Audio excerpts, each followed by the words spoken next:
General जैनी मुस्कुरा भी रहे थे दोनों की बात सुनकर, लेकिन बिल्कुल सही विजय जी ने बिल्कुल वहीं छोड़ा जहां जनरल जैनी मैं आपसे शुरू करना चाह रहा था। ट्रंप साहब चाइना गए हैं जैनी साहब, अब विजय जी कह रहे हैं आप तैयार हो जाइए, स्ट्रेट ऑफ हॉर्मुज अब खुलने वाला नहीं है, ये पहले की तरह कभी नॉर्मलाइज नहीं होगा, ये आपको अब तैयार हो जाना चाहिए, हमेशा के लिए अपनी तैयारी बिना हॉर्मुज के करिए। आप भी ये मानते हैं जनरल जैनी?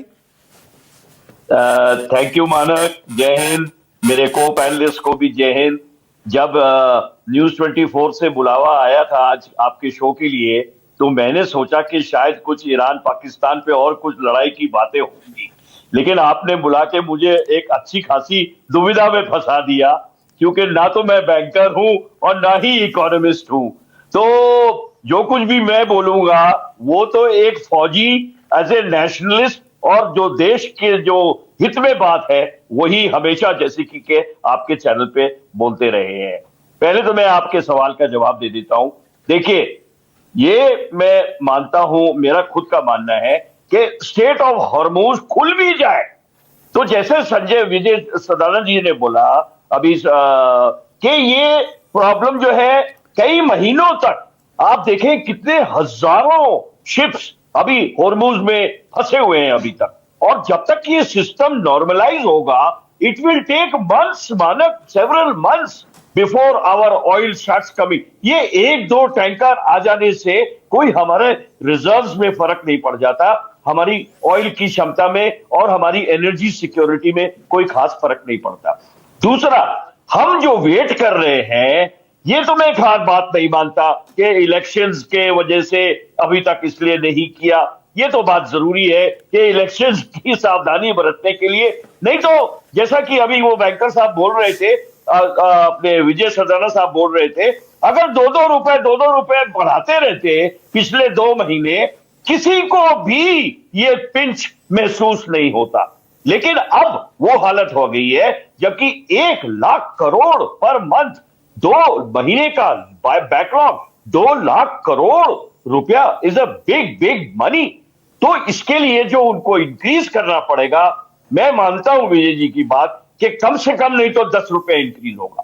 लेकिन इतना कहने के बाद मैं ये ऐड करूंगा अपना एक्सपीरियंस एज ए फौजी। हमारे आर्मी में बोलते हैं hard nosed problems require hard nosed decisions. अब ये हार्ड नोज्ड प्रॉब्लम है। देखिए, हमारे रिजर्व 74-75 दिन के रिजर्व घट के 50-55 दिन के रिजर्व हो गए। हमने डाइवर्सिफिकेशन किया है, लेकिन हमें कोई भी अंदेशा नहीं। तो ये तो बड़ी अच्छी बात है कि 2 महीने हम राहत देते रहे लोगों को और हमने नहीं बढ़ाया। लेकिन अब आ गया है टाइम, और जो ये पब्लिक डिबेट चल रही है, जो ये नैरेटिव चलाया जा रहा है हमारे पॉलिटिशियंस की तरफ से, तैयार हो जाओ, बहुत अच्छी बात है। बिकॉज जैसे हमारे आर्मी में बोलते हैं, leadership start from the top, example start from the top. अब ये प्रधानमंत्री ने, देश के कई राज्य के चीफ मिनिस्टर ने, होम मिनिस्टर ने जो किया है, ठीक है, उसकी तस्वीरें भी दिखाता हूं जरा, मैं उसका वीडियो भी दिखाता हूं। हाँ, मानक, वो सिंबोलिज्म, वो फोटो ऑप्स बहुत अच्छी बात है देश को दिखाने के लिए। देखिए, 2-4 गाड़ी कम करने से कोई देश का जो है ऑयल सिक्योरिटी नहीं बढ़ जाएगी, but it is a symbol, it is an example कि भाई सारे के सारे हम आप सब मिलके तेल की कमी को करें, तेल की बचत करें, एनर्जी की कमी को बचत करें। पेट्रोल पे 14 रुपए जो है सरकार दे रही है, डीजल पे 42 रुपए दे रही है, एलपीजी पे 700 रुपए तक का छुटाव कब तक देंगे? We are not a rich country, we are not America, we are not Saudi Arabia, हमारे पास कोई इतना भंडार नहीं है। ये हमें दुख झेलना पड़ेगा। और रही बात गाड़ियों की कि 2 गाड़ी 3 गाड़ी, आपको मैं बताना चाहता हूं, मैं 5 बार अमेरिका जा चुका हूं। वहां का जो राष्ट्रपति है वो सिंगल गाड़ी में जाता है, मानक, सिंगल गाड़ी में। तो अगर हमने 12 गाड़ियों की जगह 2 कर दी, कोई बड़ा काम नहीं किया। अच्छा, अब जनरल जानी, आपके अंदर का आम आदमी, आपके अंदर का नेशनलिस्ट, एक देशभक्त तो बोला।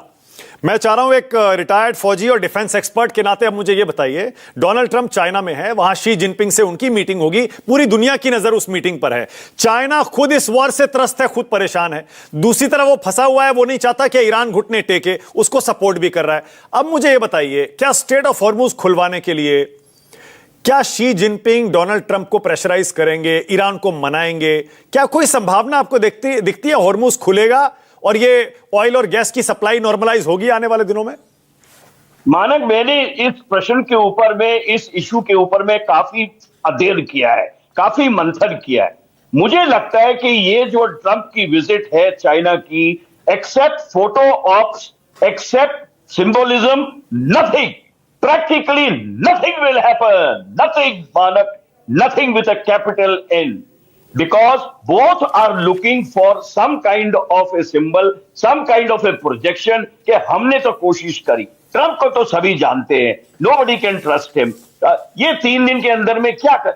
The differences between China and America are so wide.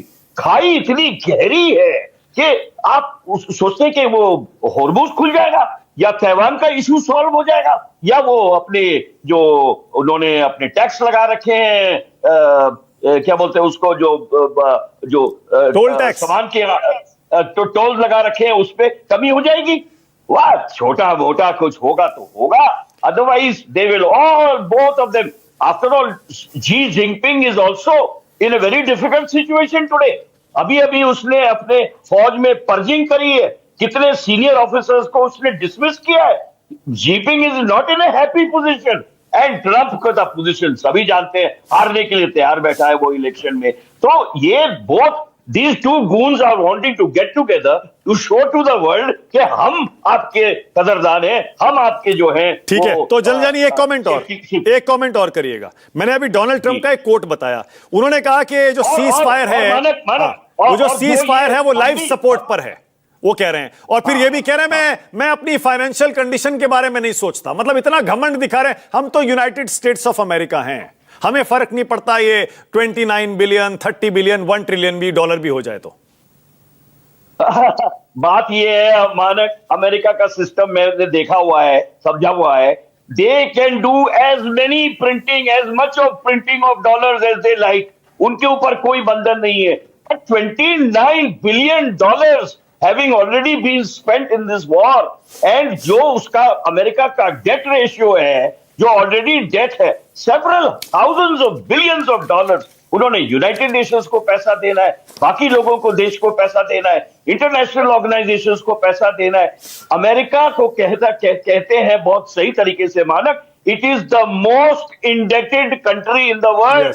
तो कौन मानेगा बात डोनाल्ड ट्रंप की कि मुझे कोई फिक्र नहीं है पैसे की? अरे अपने लोगों से पूछो, वहां पे लोग तरस रहे हैं।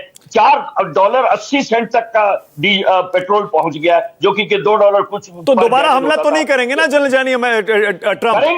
करेंगे, क्योंकि एक पागल आदमी के सींग थोड़ी होते हैं कि वो सींग होंगे और वो सींग को देख के वो नहीं करेगा। अगर उसकी कुछ नहीं बात बनती, वो बमबारी फिर करनी शुरू कर देगा।